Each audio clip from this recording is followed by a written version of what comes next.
جلال الدین رومی لکھتے ہیں کہ ایک شخص کو اللہ تعالیٰ نے بہت پیاری آواز دی تھی۔ اس کی آواز اتنی سریلی اور میٹھی تھی کہ سبھی نوجوان، مرد، بوڑھے اور عورتیں اس کی آواز کے دل دادا تھے۔ وہ جب گاتا اور ساتھ سرنگی بجاتا تو پرندے اور حیوانات ٹھہر کر اس کی آواز کو سنتے تھے۔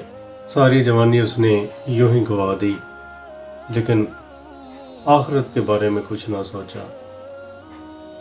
وہ خوش و خرم زندگی گزارتا رہا یہاں تک کہ بڑھاپا آ گیا۔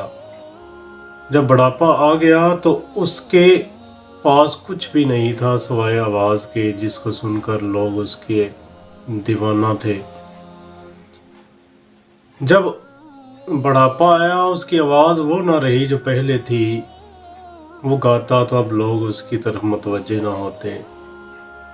اب وہ کوڑی کوڑی کا محتاج ہو گیا، در در پھرتا، کوئی اس کی مدد نہ کرتا۔ ایک دن جب وہ ہر در سے بھگا دیا گیا تو پھر اس کو اللہ تعالیٰ یاد آیا اور وہ بھٹکتا ہوا مدینہ کے قبرستان میں ایک چھوٹی سی کھو کے اندر جا کر وہ چھپ کر بیٹھ گیا اور ہزاروں قطار روتا رہا، اور اللہ تعالیٰ ایسے ہی روتے روتے اس کے جو آنسو تھے اس کی وجہ سے اس کی جو داڑھی تھی وہ بھیگ گئی۔ علامہ اقبال نے بھی لکھا ہے کہ موتی سمجھ کر شان کریمی نے چن لیے، قطرے جو تھے میرے عر کے انفعال کے۔ تو اللہ تعالیٰ نے بھی اس کی آہ کو، پکار کو سنا، اور اپنے ایک برگزیدہ بندے کے خواب میں اللہ تعالیٰ نے حکم دیا کہ جاؤ اس بندے کی مدد کرو۔